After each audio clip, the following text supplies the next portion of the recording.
Imagine, t'es à New York, plein cœur de Manhattan, et tu passes à côté du paradis de la tricoteuse. Ça m'est arrivé, oui. C'est encore une douleur dans mon cœur de tricoteuse. Bon, petit retour en arrière. J'étais à New York, en vacances avec mes parents. On avait la chance d'avoir un hôtel en plein Times Square, c'était magnifique. Mais ce qui m'intéressait vraiment, c'était la fameuse boutique Pearl Soho. En gros, pour celles et ceux qui ne connaissent pas, c'est THE boutique à New York. Le problème, c'est que personne dans ma famille n'était aussi passionné de laine que moi. En fait, il y avait que moi, en fait. On visitait le sud de Manhattan, tout le monde était focus sur la Statue de la Liberté, les immeubles, les quartiers. Et moi, je voulais voir absolument ces échos. J'ai supplié mes parents, juste 5 minutes s'il vous plaît, c'est pas loin.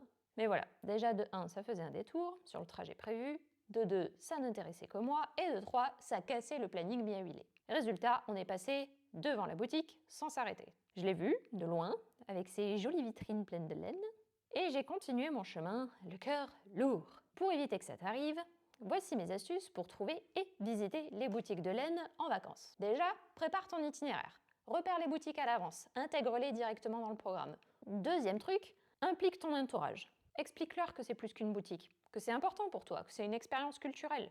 Oui, culturelle. Et ensuite, petit 3, prends du temps solo. Moi, je pouvais pas parce que j'étais plutôt jeune, mais tu peux proposer par exemple à tes proches de faire un tour pendant que tu explores le paradis laineux. Et toi, t'as déjà raté une super boutique de laine en voyage? Dis-le moi en commentaire.